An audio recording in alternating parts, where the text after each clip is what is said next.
sa paanan ng kabundukan ng Baryo Tigbao, kung saan ang mga ulap ay tila bumababa tuwing dapit hapon at ang hamog ay dumidikit sa dahon ng palay tuwing madaling araw, nakatayo ang isang payak na kubo na yari sa kawayan, pawid at lumang kahoy. Doon naninirahan si Mang Teodor, isang magsasakang halos buong buhay ay ginugol sa pagbubungkal ng lupa at pakikipagbuno sa kahirapan. Sa murang edad na 12, natutunan na niyang humawak ng araro. Sa 16, sanay na siyang maglakad ng ilang oras patungo sa bukid, pasa ng baong kanin at asin. Sa 25, nag-asawa siya ng isang dalagang nagngangalang Lorinda, na may ngiting kayang pag-aanin ang kahit pinakabigat na pagod. Ngunit hindi nagtagal ang kanilang pagsasama.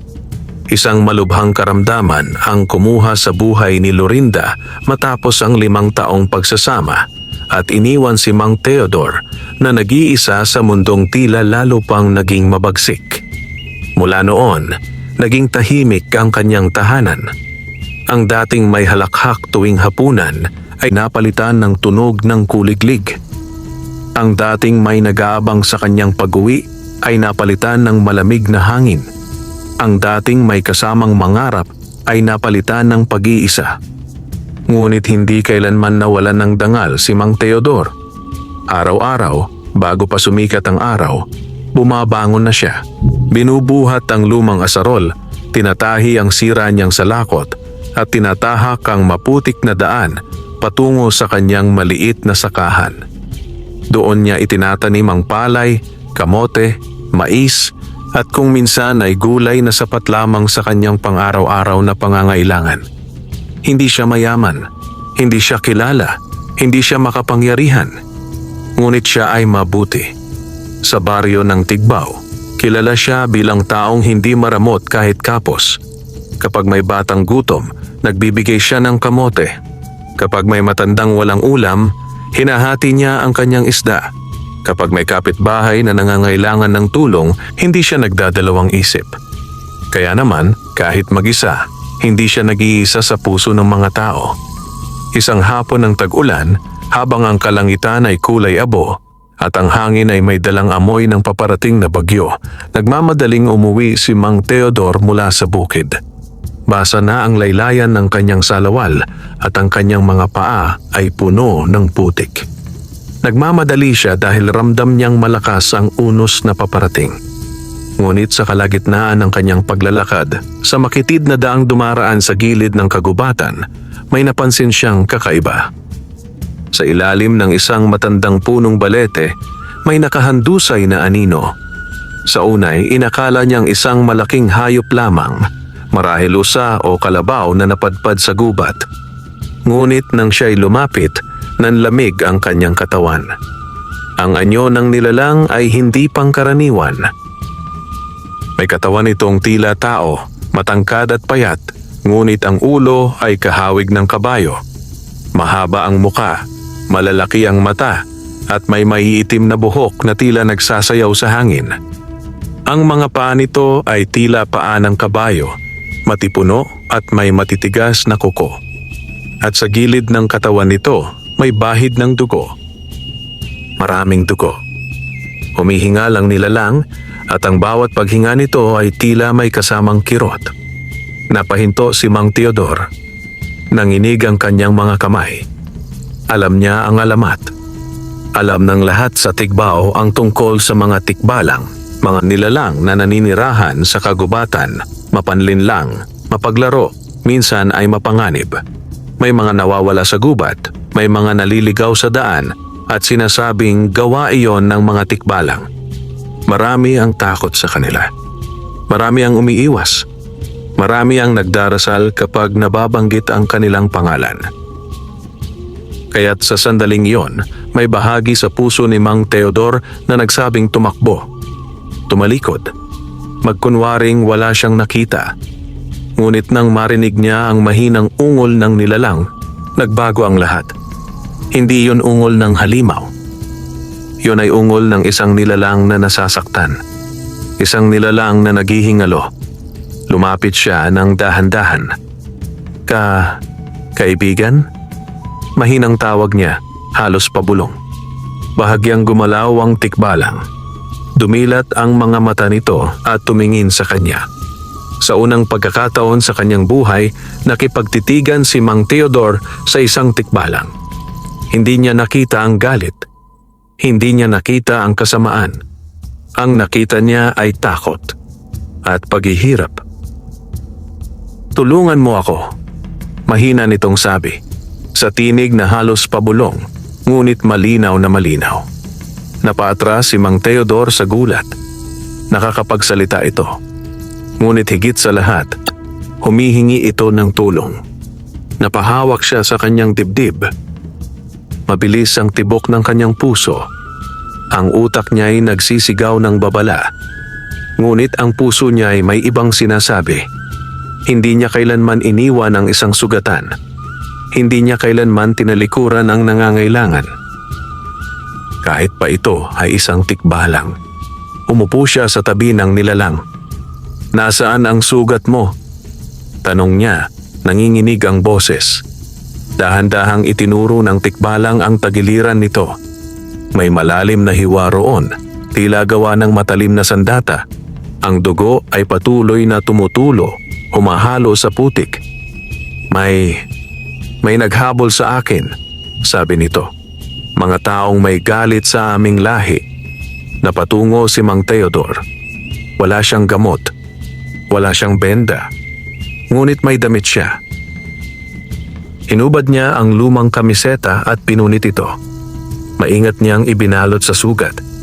Napangiwi ang tikbalang, ngunit hindi umangal. "Makakatayo ka ba?" tanong niya. Umiling ito. Mahina na. Napatingin si Mang Theodore sa madilim na kalangitan. Malapit nang bumuhos ang ulan. Kung iiwan niya ito rito, tiyak na mamamatay. Huminga siya ng malalim. "Sasama ka sa akin," desisyon niya. "Sa bahay ko." Nanlaki ang mata ng tikbalang. "Hindi ka ba natatakot?" Ngumiti si Mang Theodore, bagaman nanginginig pa rin. "Natakot na ako sa gutom, sa lungkot at sa pag-iisa," sagot niya. "Ang takot sa'yo, maliit na bagay na lang." Maingat niyang inalalaya ng tikbalang. Pabigat ito. Napakabigat. Ngunit dinala niya ito. Hakbang-hakbang. Sa gitna ng ulan. Sa gitna ng dilim. Sa gitna ng takot. Hanggang sa marating nila ang kanyang munting kubo. At sa sandaling iyon, hindi pa alam ni Mang Theodore na ang kanyang kabutihan ay magiging simula ng isang kwento na magpapabago hindi lamang sa kanyang buhay, kundi sa buong baryo Tigbao. Pagdating nila sa kubo ni Mang Theodore, bumuhos na ng tuluyan ang ulan. Para itong tabing na bumabalot sa buong paligid, sinasapawan ang tunog ng mga dahon, bubong at lupa. Ang munting tahanan ay tila nanginginig sa lakas ng hangin, ngunit nananatiling matatag gaya ng may-ari nito. Maingat na ibinaba ni Mang Theodore ang tikbalang sa lapag na yari sa kawayan. Humihingal ito. Pawisan. Maputla ang muka sa kabila ng maitim na balahibo sa ulo. Nagsindi si Mang Theodore ng lamparang degasera. Agad na kumalat ang dilaw na liwanag, nagbibigay buhay sa loob ng kubo na matagal nang sanay sa dilim at katahimikan. "Magpahinga ka muna," sabi niya habang naghahanap ng malinis na tela sa kanyang baul. Kinuha niya ang isang lumang kumot at inilatag sa sahig. Pinaupo roon ang tikbalang. "Pasensya ka na," dagdag niya. "Ito lang ang meron ako." Bahagyang ngumiti ang nilalang. "Mas higit pa ito sa inaasahan ko," sagot nito. Kinuha ni Mang Theodore ang isang maliit na tapayan ng langis ng niyog, ilang dahon ng bayabas na tuyo, at isang lumang palanggana. Pinakuluan niya ang tubig sa kalan na diuling. Habang naghihintay, pinisil niya ang mga dahon ng bayabas at ibinabad sa mainit na tubig. Ito ang turo sa kanya ng kanyang yumaong ama. Isang simpleng lunas sa sugat. Lumapit siya sa tikbalang. "Maaari bang linisin ko ang sugat mo?" tanong niya. Tumango ito. Dahan-dahan niyang inalis ang pansamantalang benda. Muling dumugo ang sugat. Napapikit ang tikbalang sa sakit. "Tiisin mo muna," bulong ni Mang Teodor. Pinuhusan niya ng mainit-init na tubig ang sugat saka pinahiran ng langis. Muli niyang binalot ng malinis na tela. Tahimik ang dalawa habang ginagawa iyon. Tanging ulan at paghinga lamang ang maririnig. Matapos ang ilang sandali, napaupo si Mang Teodor sa tabi nito. "Anong pangalan mo?" tanong niya. Saglit na nagatubili ang tikbalang. "Tinatawag nila akong Balan," sagot nito. Tumango si Mang Teodor. "Ako si Teodor." "Alam ko," sabi ni Balan. "Matagal na kitang napagmamasdan." Napalingon si Mang Teodor. "Napagmamasdan?" "Oo," tugon nito. "Isa ka sa iilang taong hindi nananakit ng kagubatan. Hindi ka nagpuputol ng puno ng walang dahilan. Hindi ka kumukuha ng higit sa kailangan mo." Napakamot sa ulo si Mang Teodor. "Ganun lang talaga ang itinuro sa akin." Ngumiti si Balan. "Kaya siguro ikaw ang napili kong lapitan." "Napili?" ulit niya. Tumango ang tikbalang. "May mga taong humahabol sa akin. Mga ngaso ng nilalang. Gusto nila ang aming dugo, ang aming mga buto, ang aming lakas. Ginagamit nila iyon para sa yaman at kapangyarihan." Nanlaki ang mata ni Mang Teodor. "Bakit?" "Dahil may paniniwala sila na kapag nakain ang puso ng isang tikbalang, hahaba ang buhay nila. Kapag nakuha ang aming sungay, yayaman sila. Kapag nakuha ang aming balat, magiging makapangyarihan sila." Napailing si Mang Teodor. Walang katapusang kasakiman. Ganyan ang mundo ng tao, malungkot na sabi ni Balan. Ngunit hindi lahat. Nagkatinginan sila. Sa sandaling iyon, may nabuo na hindi nakikitang tali sa pagitan nila. Isang tahimik na pagkakaunawaan. Isang simula ng tiwala. Kinagabihan, naghanda si Mang Teodor ng lugaw mula sa kaunting bigas at kamote. Ibinigay niya ang kalahati kay Balan. "Hindi ko alam kung kumakain kayo ng ganito," sabi niya. Tumawa ng mahina ang tikbalang. "Kumakain kami ng halos lahat ng kinakain ninyo." Dahan-dahan itong sumubo. "Masarap," sambit nito. Ngumiti si Mang Teodor. Matagal na siyang hindi nakakarinig ng papuri sa kanyang niluto. Nang lumalim ang gabi, humina ang ulan. Sa labas, ang mga kuliglig ay muling umawit. Humiga si Balan sa kumot. "Teodor?" tawag nito bago pumikit. "Oh? Salamat." Tumango lamang si Mang Teodor. Humiga rin siya sa kabilang panig ng kubo. Ngunit hindi agad siya nakatulog. Maraming tanong ang gumugulo sa kanyang isip. Tungkol kay Balan. Tungkol sa panganib. Tungkol sa mga taong humahabol. Tungkol sa maaaring mangyari. Hindi niya alam na sa mga sandaling iyon, sa kadiliman ng kagubatan, may mga matang nakamasid sa kanyang tahanan. Mga matang puno ng kasakiman at galit at balak. Sa ilalim ng punong balete, 3 lalaki ang nagtipon. May dala silang itak, pana at sulo. Diyan siya nagtago, bulong ng isa. Hindi siya lalayo ng sugatan. "Bukas," sabi ng pinuno nila, "kukunin natin ang tikbalang, buhay man o patay." At sa pagsikat ng araw kinabukasan, magsisimula ang pagsubok na maglalagay sa panganib sa buhay ni Mang Teodor at sa lihim na kanyang inaalagaan. Pagsikat ng araw kinabukasan, nagising si Mang Teodor sa mahinang pag-ubo ni Balan. Ang sinag ng liwanag ay dumaraan sa siwang ng pawid, dahan-dahang gumuguhit sa loob ng kubo. Sa labas, maririnig ang tilaok ng mga manok at ang pagaspas ng dahon na hinahaplos ng hanging umaga. Bumangon agad si Mang Teodor. "Masama ba ang pakiramdam mo?" tanong niya habang lumalapit. Umupo si Balan, bahagyang nakasandal sa dingding. "Masakit pa rin," sagot nito. "Pero mas magaan kaysa kagabi." Hinawakan ni Mang Teodor ang tela sa sugat. Bahagya na lamang ang dugo. Nagpapagaling na, sabi niya. Salamat sa Diyos. Ngumiti si Balan. Salamat sa iyo. Naghanda si Mang Teodor ng mainit na tsa mula sa dahon ng tanglad at kaunting luya. Ibinigay niya ito kay Balan. Inumin mo, sabi niya. Makakatulong. Sumunod ang tikbalang. Habang umiinom, tumingin ito sa paligid. Maliit ang bahay mo, sabi nito. Pero puno ng kabutihan. Napatawa si Mang Teodor. Maliit din ang bulsa ko, biro niya. Pero pilit kong pinupuno ang puso. Nagkatinginan sila at parehong ngumiti. Matapos kumain ng kaunting kamote at natirang lugaw, naghanda si Mang Teodor upang pumunta sa bukid. Bababa muna ako saglit, sabi niya. Titignan ko ang tanim. Babalik din ako agad. Nag-alala si Balan. Hindi ka ba delikado? Baka nariyan pa sila. Huminto si Mang Teodor. Kung hindi ako pupunta, wala tayong kakainin, sagot niya. At saka, hindi ako sanay na magtago. Huminga ng malalim si Balan. Mag-iingat ka. Lumakad si Mang Teodor palabas ng kubo, pasa ng kanyang asarol.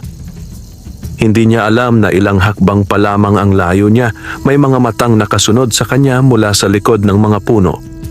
3 lalaki. Si Baldo ang pinuno. Si Ramil ang tagasunod. At si Cardo ang pinakabata. Kilala sila sa mga karatig baryo bilang mga mangangaso ng kakaibang nilalang. Hindi sila takot sa sumpa. Hindi sila naniniwala sa awa. Naniniwala lamang sila sa ginto. Sigurado ka bang dito siya nagtago? Bulong ni Ramil. Tumango si Baldo. Amoy ko pa ang dugo. Maghihintay tayo hanggang umalis ang matanda, sabi ni Cardo. Masyadong mabait ang itsura. Ayokong may madamay. Ngumisi si Baldo. Sa mundong ito, walang puwang ang awa. Samantala, sa kubo, tahimik na nakahiga si Balan. Ngunit hindi mapakali ang kanyang isip. Nararamdaman niya ang panganib. Ang kanyang lahi ay may kakayahang makadama ng masamang balak. At sa sandaling iyon, tila may malamig na hangin na dumaan sa kanyang katawan. Parating na sila. Dahan-dahan siyang tumayo. Masakit pa ang sugat. Ngunit pinilit niyang maglakad. Lumapit siya sa bintana at sumilip. Sa pagitan ng mga puno, nakita niya ang mga anino. 3. May dalang sandata. Humigpit ang kanyang kamao. Teodor, bulong niya. Patawarin mo ako kung madadamay ka. Sa bukid, yumuko si Mang Teodor upang bunutin ang mga damo sa palayan. Hindi niya alam na ang kanyang kapalaran ay unti-unting hinihigpitan ng mga kamay ng panganib. Biglang may narinig siyang kaluskos sa likod. Lumingon siya. May tao ba riyan? Tawag niya. Walang sumagot. Ngunit may malamig na pakiramdam na gumapang sa kanyang batok. Sa kubo, nagpasya si Balan. Hindi na siya maghihintay. Hindi niya hahayaang mapahamak ang taong nagligtas sa kanya. Pinilit niyang tumayo ng tuwid. Kinuha niya ang isang matibay na patpat na nakasandal sa dingding. Huminga siya ng malalim. Kung ito na ang laban, bulong niya, lalaban ako. At sa parehong sandali, sabay na kumilos ang kapalaran. Mula sa kagubatan, mula sa bukid, mula sa kubo. 3 landas ang magtatagpo. At doon magsisimula ang unang pagsubok ng kanilang pagkakaibigan. Sa gitna ng palayan, nakaramdam si Mang Teodor ng kakaibang katahimikan. Ang mga ibong karaniwang lumilipad sa umaga ay tila naglaho. Ang hangin ay huminto sa pag-ihip. Maging ang kuliglig ay tumigil sa pag-awit. Para bang humawak ang mundo sa hininga nito. Tumayo siya ng tuwid at tinanaw ang paligid. Walang tao. Walang galaw. Ngunit ramdam niya ang panganib. Hinawakan niya ang hawakan ng kanyang asarol, hindi bilang sandata, kundi bilang panatag sa sarili. Kalma lang, bulong niya sa sarili. Baka guni-guni lang. Ngunit hindi pa siya nakakahakbang ng 3 beses nang may biglang sumulpot mula sa likod ng punong mangga. Si Baldo. Matangkad, malapad ang balikat, may peklat sa pisngi, at hawak ang isang itak. "Magandang umaga, Mang," sabi nito na may pilit ng ngiti. Napatras si Mang Teodor. "Magandang umaga rin," sagot niya. "May maitutulong ba ako?" Lumabas din sina Ramil at Cardo mula sa magkabilang panig. Parang mga asong pumapalibot sa biktima. "May nakita ka bang kakaibang nilalang dito?" tanong ni Baldo. Kabayo ang muka, tao ang katawan. Nanlaki ang mata ni Mang Teodor, ngunit agad niyang itinago ang gulat. "Wala," sagot niya. "Ako lang mag-isa rito araw-araw." Napatingin si Baldo sa kanyang mga mata. Parang sinusuri ang kanyang kaluluwa. "Sigurado ka?" Tumango si Mang Teodor. "Sigurado." Nagkibit balikat si Baldo. Sayang. Bigla nitong itinaas ang itak at isinubsob sa lupa sa tabi ng paa ni Mang Teodor. Napatalon siya sa gulat. "Pero kung nagsisinungaling ka," malamig na sabi ni Baldo, "babalik kami." Tumawa si Ramil. "At hindi na kami magtatanong." Tumahimik si Cardo. May bahid ng alinlangan sa kanyang muka. Umalis ang 3, naglaho sa pagitan ng mga puno. Nanlambot ang tuhod ni Mang Teodor. Napaupo siya sa pilapil. Pawisan. Nanginginig. "Panginoon," bulong niya, "tulungan mo kami." Samantala, sa kubo, pinakikinggan ni Bala ng bawat tunog mula sa labas. Nang marinig niya ang yabag ng mga paa, hinigpitan niya ang hawak sa patpat. Ngunit nang marinig niyang papalayo ang mga ito, napaupo siya sa pagod. "Hindi pa tapos," sabi niya sa sarili. Makalipas ang 1 oras, bumalik si Mang Teodor sa kubo. Habol ang hininga. Pagpasok pa lamang sinalubong na siya ni Balan. "May mga tao," agad nitong sabi. "Oo," sagot ni Mang Teodor. "Hinahanap ka nila." Nagkatinginan sila. Tahimik. Mabigat. "Aalis na ako," sabi ni Balan. Napailing si Mang Teodor. "Hindi ka pa magaling. Mas delikado kung manatili ako," tugon nito. "Kaya kong tiisin ang sugat. Hindi ko kayang tiisin na may madamay." Lumapit si Mang Teodor. "Hindi kita tinulungan para lang palayasin," marin niyang sabi. "Kaibigan kita ngayon." Nabigla si Balan. Matagal na siyang hindi tinatawag na kaibigan. "Pero..." "Walang pero," putol ni Mang Teodor. "Mananatili ka rito hanggat kaya mo." Napapikit si Balan. May bahid ng luha sa gilid ng kanyang mata. "Hindi mo alam ang pinapasok mo," sabi nito. "Alam ko," sagot ni Mang Teodor. "Pero handa ako." Kinagabihan, nagtipon ang 3 mga ngaso sa isang abandonadong kubo sa gilid ng baryo. "Nagsisinungaling ang matanda," sabi ni Baldo. "Ramdam ko." "Ano ang gagawin natin?" tanong ni Ramil. Ngumisi si Baldo. "Babalik tayo bukas ng gabi. Sunugin natin ang kubo kung kailangan." Namutla si Cardo.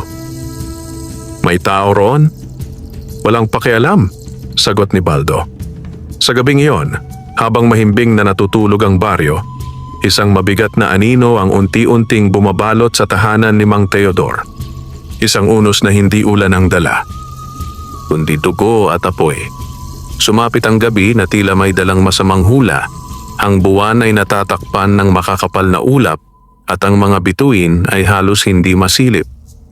Sa paligid ng kubo ni Mang Teodor, ang hangin ay malamig at mabigat. Wari may binubulong na babala.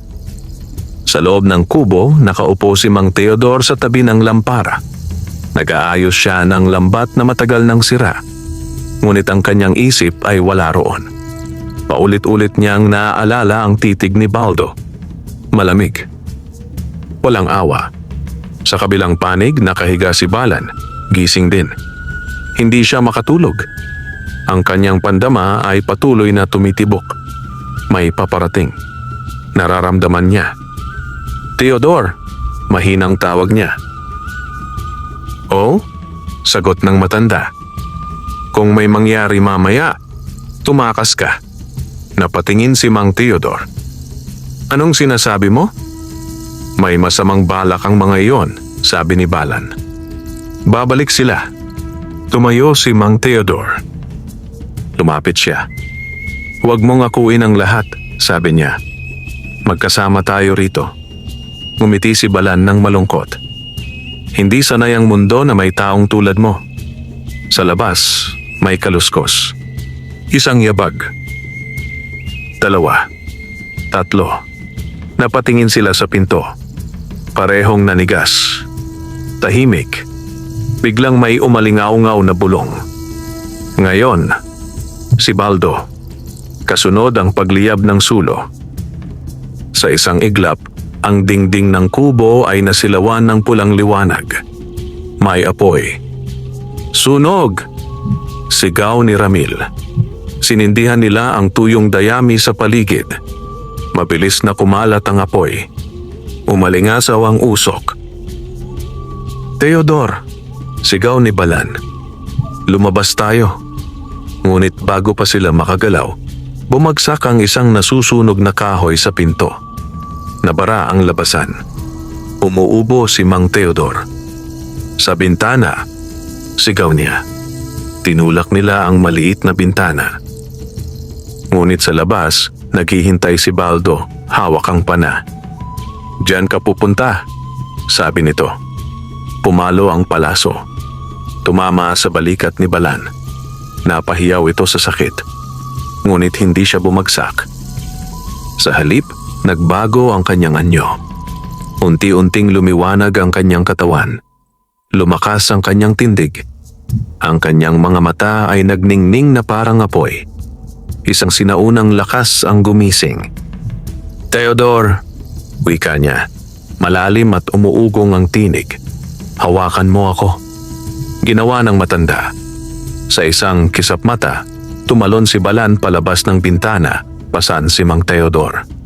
Lumapag sila sa lupa sa likod ng kubo. Nagulat ang mga mangangaso. "Hindi pa siya patay!" Sigaw ni Ramil. "Humabol!" Utos ni Baldo. Tumakbo sila patungo sa gubat. Sa kabila ng sugat, mabilis si Balan. Parang hangin. Parang anino. Ngunit unti-unting nanghihina. Sa isang malalim na bangin, napadulas siya. Sabay silang gumulong. Bumagsak sila sa isang masukal na damuhan. Tahimik. Madilim. Basag ang ilang sanga. Humihingal si Balan. Halos wala ng lakas. "Patawad," bulong niya. "Dinamay kita." Hinawakan ni Mang Theodore ang kanyang kamay. "Hindi mo ako dinamay," sagot niya. "Pinili kita." Sa itaas, naririnig ang sigaw ng mga humahabol. Papunta na sila. Ngunit sa sandaling iyon, may liwanag na sumilay mula sa ilalim ng lupa. Isang lihim na lagusan. Isang daan patungo sa kailaliman ng kagubatan. Isang daan na matagal nang nakalimutan ng tao. At doon magsisimula ang mas malalim na yugto ng kanilang paglalakbay. Mula sa pagitan ng mga damo at ugat, unti-unting lumitaw ang isang makitid na lagusan. Nagmumula roon ang malamlam na liwanag na tila mula sa mga alitaptap na hindi karaniwan ng ningning. Ang hangin sa bunganga nito ay malamig. May halong amoy ng lupa at sinaunang kahoy. Napatingin si Mang Theodore kay Balan. "Ano ito?" bulong niya. "Daan ng aming mga ninuno," sagot ni Balan hingal. Matagal nang hindi ginagamit. Mula sa itaas, papalapit ang yabag ng mga mangangaso. "Tito," sabi ni Mang Theodore, "wala na tayong oras." Tinulungan niyang tumayo si Balan. Magkasabay silang gumapang papasok sa lagusan. Pagpasok nila, tila nagsara ang bunganga ng lupa, natabunan ng mga dahon at ugat, na para bang hindi kailanman nagkaroon ng daan doon. Sa loob, makipot ang daanan. Kailangan nilang yumuko. Minsan ay gumapang. Ang liwanag ay nagmumula sa maliliit na kristal na nakabaon sa dingding, kumikislap na parang mga bituin sa ilalim ng lupa. Hindi ko alam na may ganito, sabi ni Mang Theodore. Hindi ito nakikita ng karaniwang mata, paliwanag ni Balan. Lumilitaw lang kapag kailangan. Naglakad sila ng matagal. Hindi nila alam kung gaano katagal. Minuto, oras, panahon. Sa wakas, narating nila ang isang malawak na yungib. Sa gitna nito ay may malinaw na batis na kumikislap sa bughaw na liwanag. Sa paligid ay mga punong singaw na naglalabas ng malamlam na sinag. Parang ibang mundo. Dito tayo ligtas pansamantala, sabi ni Balan. Naupo si Mang Theodore sa isang bato. Habol ang hininga. Akala ko, matatapos na ang lahat. Bulong niya. Lumuhod si Balan sa tabi ng batis. Hinugasan niya ang sugat. Biglang umagos ang malinaw na liwanag mula sa tubig. Napahinga siya ng malalim. Ang tubig na ito, sabi niya, ay may kapangyarihang magpagaling. Lumapit si Mang Theodore. Ibinuhos ni Balan ang tubig sa sugat. Unti-unting nagsara ang hiwa. Nabawasan ang dugo. Parang himala, sabi ng matanda. Hindi, tugon ni Balan. Ito ang natitirang biyaya ng aming lahi. Tahimik silang naupo. Pagod. Gutom. Takot. Balan, wika ni Mang Theodore. Bakit kanila hinahabol ng ganoon? Huminga ng malalim ang tikbalang. Dahil ako ang huling tagapangalaga ng susing likas. Napakunot noo si Mang Theodore. Ano iyon? Isang munting bato ang inilabas ni Balan mula sa kanyang dibdib. Kumikislap ito sa berde at ginto. Kapag pinagsama sa puso ng kagubatan, paliwanag niya, kaya nitong buhayin o sirain ang balanse ng mundo. Maraming gustong umangkin. Maraming handang pumatay. Napatingin si Mang Theodore sa bato. Maliit lang. Ngunit ang kapangyarihan ay hindi nasusukat sa laki, sagot ni Balan. Sa ibabaw ng lupa, nagngangalit si Baldo. Nawala sila, sigaw niya. Parang bula. May dinaanan silang lihim, sabi ni Ramil. Napatango si Baldo. Hanapin natin, kahit abutin ng buwan. Si Cardo ay tahimik. Sa kanyang puso, may nagsisimulang pagdududa. Sa yungib, tumingin si Balan kay Mang Theodore. Hindi naligtas ang baryo mo, sabi niya. Hanggat ako'y naroon. Tumayo si Mang Theodore. At hindi kita iiwan. Ngumiti si Balan. Sa unang pagkakataon, walang lungkot, walang takot, kundi pag-asa. At sa dilim ng yungib, nagsimula ang panibagong kabanata ng kanilang buhay. Isang paglalakbay patungo sa katotohanan, sakripisyo at tunay na lakas. Nanatili sila sa yungib ng 3 araw. Sa loob ng panahong iyon, unti-unting bumalik ang lakas ni Balan. Araw-araw, hinuhugasan niya ang kanyang sugat sa mahiwagang batis at sa bawat paglubog ng kanyang kamay, mas nagiging malinaw ang liwanag ng kanyang mga mata. Ang dating panghihina ay napalitan ng panibagong sigla. Si Mang Theodore naman ay tumutulong sa pag-iipon ng mga kabute at maliliit na ugat na maaaring kainin. Tinuruan siya ni Balan kung alin ang ligtas at alin ang may lason. Sa tahimik na mga sandaling iyon, mas lalo silang nagkakilala. Isang gabi, habang nakaupo sila sa tabi ng batis, nagsalita si Mang Theodore. May pamilya ka ba? Napatingin si Balan sa tubig. Wala na, sagot niya. Matagal na. Paano sila nawala? Maingat na tanong ng matanda. Sa digmaan ng tao at nilalang, sabi ni Balan.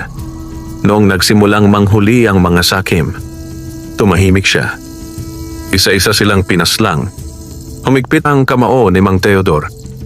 Kaya hindi na ako nagtitiwala, dugtong ni Balan. Hanggang sa dumating ka. Nagulat si Mang Teodor. Ako? Oo, sagot nito. Pinili mong tumulong kahit may takot. Iyon ang bihira. Napabuntong hininga si Mang Teodor.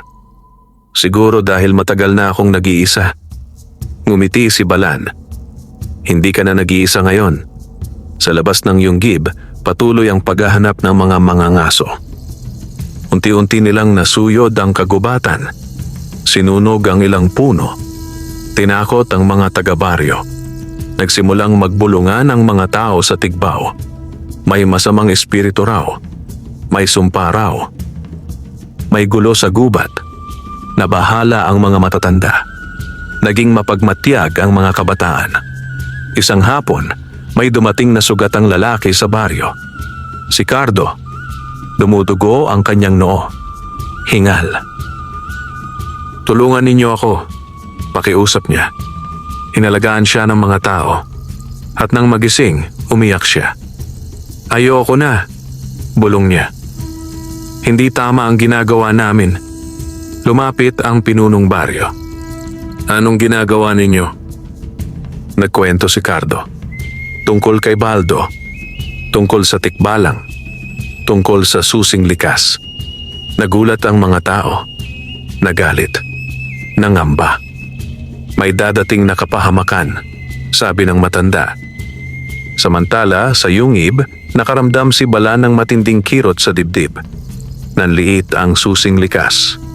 Nanghina ang liwanag. May mali, sabi niya.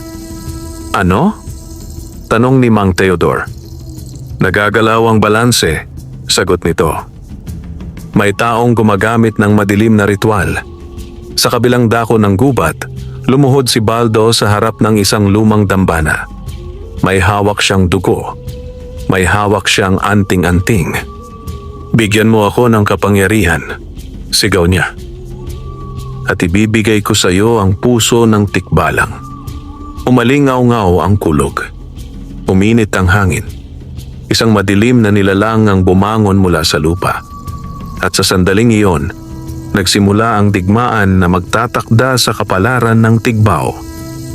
Ang gabing iyon, nagising si Mang Teodor sa biglaang pagyanig ng lupa. Mula sa kisame ng Yunggib, may mga tipak ng bato na nalalaglag. Ang batis ay nagalon at ang dating payapang liwanag ay naging kulay abo. Balan! Sigaw niya. Nakatayo na ang tikbalang sa gitna ng Yunggib. Hawak ang susing likas na ngayoy nanginginig at naglalabas ng madilim na usok. Nararamdaman niya ang tawag, sabi ni Balan. Ginagamit ni Baldo ang dugo at galit para kontrolin ang kagubatan. Anong mangyayari kung magtagumpay siya? Tanong ni Mang Teodor. Matutuyo ang lupa, sagot ni Balan. Mamamatay ang pananim, mawawala ang tubig. Ang Tigbao ay magiging lupang patay. Nanlaki ang mata ng matanda. Hindi natin hahayaang mangyari iyon. Lumapit si Balan. May isang paraan, sabi niya. Ngunit mapanganib. Ano? Tanong ni Mang Teodor. Kailangan nating pumunta sa puso ng gubat. Tahimik si Mang Teodor. Narinig na niya ang alamat tungkol doon. Isang lugar na hindi basta-basta nararating. Isang lugar na pinamumugaran ng mga sinaunang espiritu. Kung doon natin dadalhin ang susing likas, paliwanag ni Balan, maibabalik ang balanse. Pero, giit ni Mang Teodor, pero maaaring hindi na ako makabalik, sagot nito. Napahawak si Mang Teodor sa balikat niya. Huwag mong sabihin iyan. Katotohanan iyon, sagot ni Balan. Ako ang tagapagdala. Bahagi ng aking buhay ang kapangyarihan nito. Tahimik silang nagkatitigan. Sa labas ng Yunggib, rumaragasa ang hangin. Parang nagagalit ang kalikasan. Kailan tayo aalis? Tanong ni Mang Teodor sa wakas. Ngayon, sagot ni Balan. Lumabas sila sa lihim na lagusan. Ang kagubatan ay nagbago. Ang mga puno ay baluktot. Ang mga dahon ay nangingitim. Ang hangin ay mabigat. Parang may nagmamasid sa bawat galaw nila. Naglakad sila buong gabi. Tumawid sa ilog. Umakyat sa bangin. Lumakad sa masukal na damuhan. Hanggang sa marating nila ang isang malawak na clearing. Sa gitna nito ay may dambanang bato na balot ng lumot at ugat. Umiikot dito ang bughaw na liwanag. Iyan ang puso ng gubat, bulong ni Balan. Ngunit hindi sila nag-iisa. Sa harap ng dambana, nakatayo si Baldo. Ang kanyang katawan ay nababalutan ng itim na usok. Ang kanyang mga mata ay pula. Sa likod niya, ang nilalang na mula sa lupa ay unti-unting nabubuo. Isang anyong parang anino na may sungay at pakpak. Tumating ka rin, ngisi ni Baldo. Ibigay mo ang bato. Humarap si Balan. Hindi mo nauunawaan ang ginagawa mo. Tumawa si Baldo. Ang alam ko lang, magiging makapangyarihan ako. Humakbang si Mang Teodor sa unahan. Baldo, sigaw niya, hindi ka yayaman sa pagpatay. Saglit na natigilan si Baldo. Ngunit nanaig ang dilim. Huli na, sagot niya. At sa isang iglap, sumiklab ang liwanag at dilim. Nagsimula ang huling laban para sa kaluluwa ng Tigbaw. Umalingaw-ngaw ang kulog sa kalangitan nang magsalpukan ang liwanag at dilim. Ang hangin ay umikot na parang ipo-ipo sa paligid ng puso ng gubat. Ang mga dahon ay nagsiliparan, ang mga bato ay nagbitak, at ang lupa ay umuga na wari may nagngangalit na higante sa ilalim nito. Nakatayo si Balan sa gitna ng unos, hawak ang susing likas na naglalabas ngayon ng matingkad na berdeng liwanag. Sa kabilang panig, si Baldo ay nababalot ng itim na usok at sa likod niya ay ang aninong nilalang na unti-unting nagiging ganap. May matutulis na pangil, nagliliyab na mata at pakpak na tila gawa sa kadiliman. Hindi ka mananalo, sigaw ni Balan. Walang sino mang makakahadlang sa akin, tugon ni Baldo. Itinaas ni Baldo ang kanyang kamay. Biglang sumugod ang anino. Isang malakas na hampas ang tumama kay Balan. Lumipad siya at bumagsak sa lupa. Balan! Sigaw ni Mang Teodor.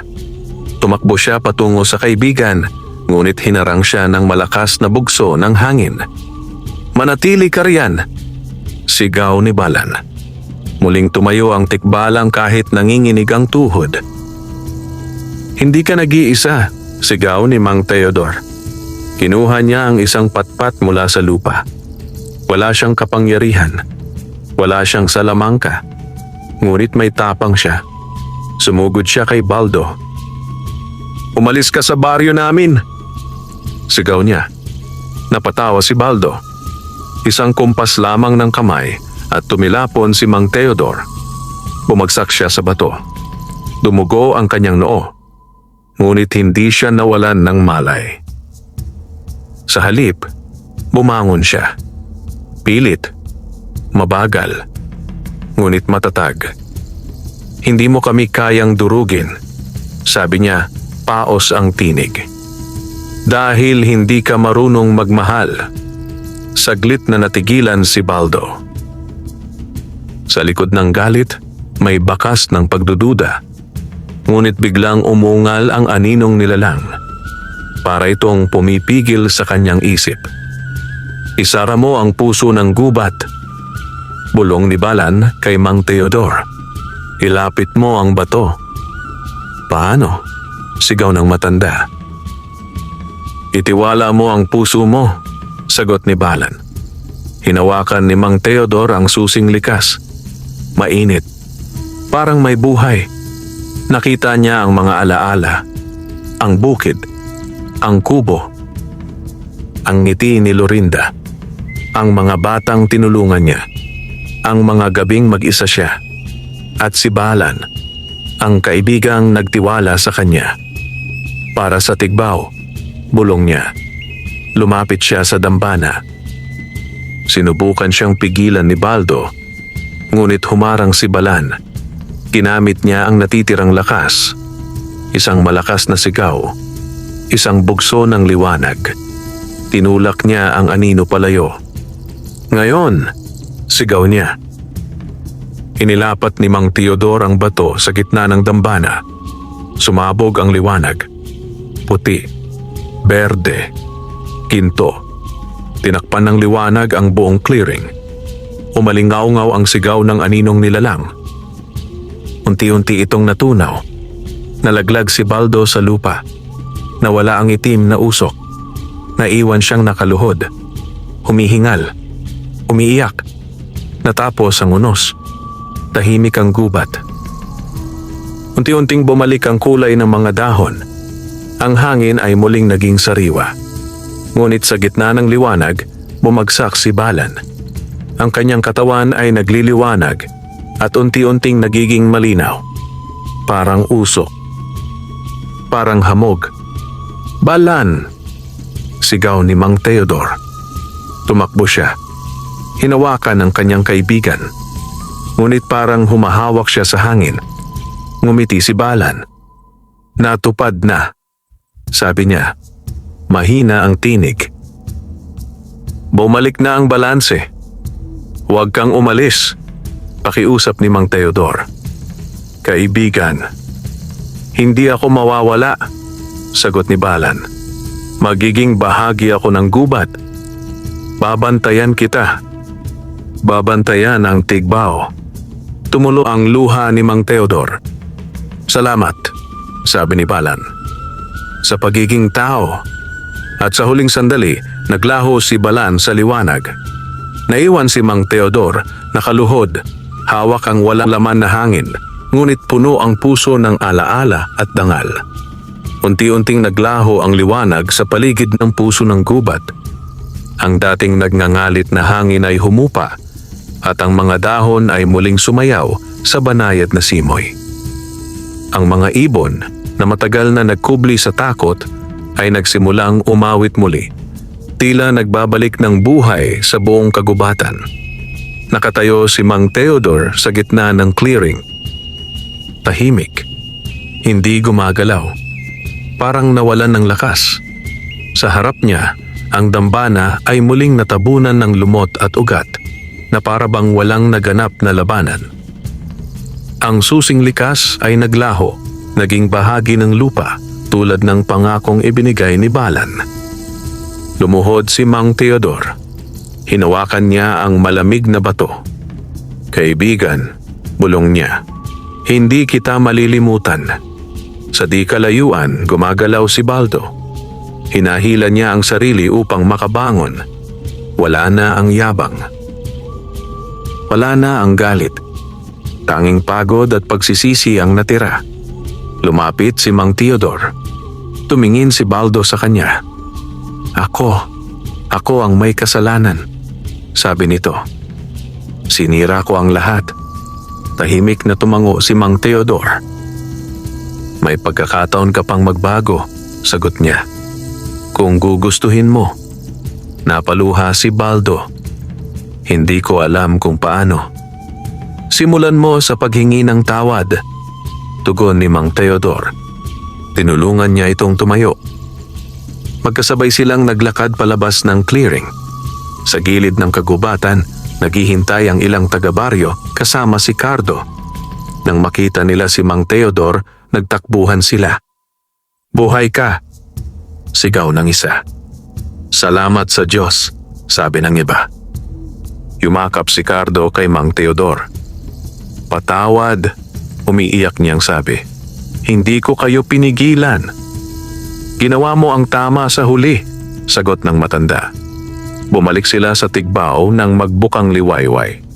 Sa kanilang pagdaan, napansin nilang ang mga tuyong halaman ay muling nagkakaroon ng sigla. Ang ilog ay umaagos ng malinaw. Ang lupa ay tila muling humihinga. Pagdating sa baryo, sinalubong sila ng mga tao.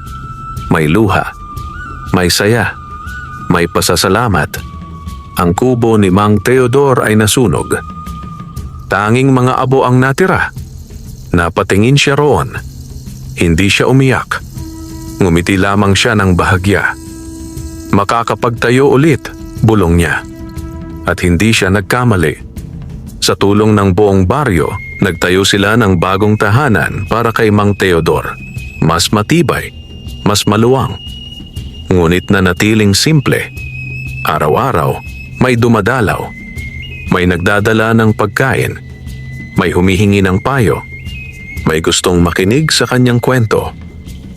Ngunit hindi niya ikinukwento ang lahat. Tanging ang aral na ang kabutihan ay hindi nasusukat sa yaman, na ang tapang ay hindi laging may hawak na sandata, na ang tunay na lakas ay nagmumula sa puso. Tuwing hapon, umuupo siya sa labas ng kanyang bagong kubo. Tinitingnan ang kagubatan. At kung minsan, kapag tama ang liwanag at hangin, may anino siyang nakikitang tila may hugis ng isang tikbalang na nakatayo sa pagitan ng mga puno. Ngumiti siya.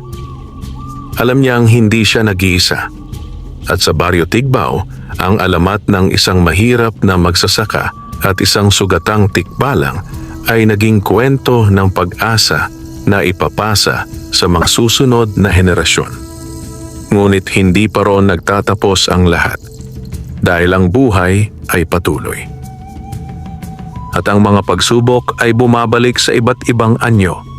At si Mang Teodor, na minsang naging saksi sa hiwaga ng mundo, ay haharap muli sa bagong hamon. Dala ang alaala ng isang kaibigang nag-alay ng sarili para sa kapayapaan. Lumipas ang mga buwan. Unti-unting bumalik sa normal ang buhay sa Baryo Tigbao. Ang mga palayan ay muling naging luntian, ang mga sapa ay nagkaroon ng malinaw na tubig, at ang mga puno sa gilid ng kagubatan ay namunga ng sagana. Para bang binasbasan muli ng kalikasan ang lugar matapos ang unos at panganib na kanilang pinagdaanan. Si Mang Teodor ay bumalik sa dating gawain. Maagang gumigising, nagbubungkal ng lupa, nagtatanim, nag-aani, ngunit may malaking pagbabago sa kanyang puso. Hindi na siya ang dating tahimik na magsasakang halos hindi napapansin. Ngayon, siya ay kinikilala bilang haligi ng baryo. Kapag may alitan, siya ang tinatawag. Kapag may problema, siya ang nilalapitan. Kapag may pangamba, siya ang nagbibigay lakas ng loob. Isang hapon, habang nagwawalis siya sa bakuran, may lumapit na batang lalaki. Si Nilo, anak ng isang mangingisda. Mang Teodor, mahiyain itong sabi, "Totoo po bang may kaibigan kayong tikbalang?" Ngumiti ang matanda. "Bakit mo natanong?" "Kasi po," sagot ni Nilo, "may nakita po akong anino sa gubat kagabi." Napatingin si Mang Teodor sa kagubatan. Tahimik. Luntian. "Hindi lahat ng anino ay masama," sabi niya. "May iba na nagbabantay." Napatango ang bata. Mula noon madalas nang dumalaw si Nilo kay Mang Teodor. Tinuturuan niya itong magtanim, mag-alaga ng lupa at igalang ang kalikasan. Sa bawat pagtuturo niya, para niyang ipinapasa ang mga aral na natutunan niya kay Balan. Isang gabi ng tag-init, nagising si Mang Teodor sa kakaibang panaginip. Nasa gitna siya ng kagubatan. May maliwanag na liwanag sa paligid. At sa harap niya, nakatayo si Balan. Buong buo. Malusog. Ngumiti. "Teodor," sabi nito. "Balan," bulong ng matanda. "Salamat, dugtong ng tikbalang. Dahil hindi mo kami nakalimutan. Hindi kita kailanman malilimutan," sagot ni Mang Teodor. "May bagong tagapangalaga na," sabi ni Balan, sabay turo kay Nilo. May dalisay ang puso niya. Nagising si Mang Teodor na may luha sa mata. Ngunit may ngiti sa labi. Kinabukasan, mas naging masigasig siya sa pagtuturo kay Nilo. hindi lamang ng pagsasaka, kundi ng kabutihan, paggalang, at tapang. Sa kabilang dako, si Baldo ay nagbago. Iniwan niya ang pangangaso, naging tagapagbantay ng kagubatan. Tuwing may pumuputol ng puno ng walang pahintulot, siya ang umaawat. Tuwing may nanghuhuli ng hayop, siya ang nagbababala. Sa katahimikan, tinutubos niya ang kanyang kasalanan. Lumipas pa ang mga taon. Puti na ang buhok ni Mang Theodore. Mabagal na ang lakad. Ngunit malinaw pa rin ang isip. Isang umaga, umupo siya sa paborito niyang bangko sa harap ng kubo. Pinagmasdan ang pagsikat ng araw. Ang liwanag ay dumaan sa mga dahon. Ang hangin ay malamig. At sa pagitan ng mga puno, may nakita siyang anyong pamilyar. Isang tikbalang. Nakatayo. Nakangiti. Nagpapaalam. Isinara ni Mang Theodore ang kanyang mga mata. Payapa. Walang takot. Walang panghihinayang. Dahil alam niyang ang kanyang buhay ay may saysay. At ang kanyang kabutihan ay magpapatuloy sa puso ng iba. At sa Baryo Tigbao, magpakailanman, mananatili ang alamat ng isang mahirap na magsasaka at ng sugatang tikbalang na naging simbolo ng pag-asa, sakripisyo at tunay na pagkakaibigan. Wakas.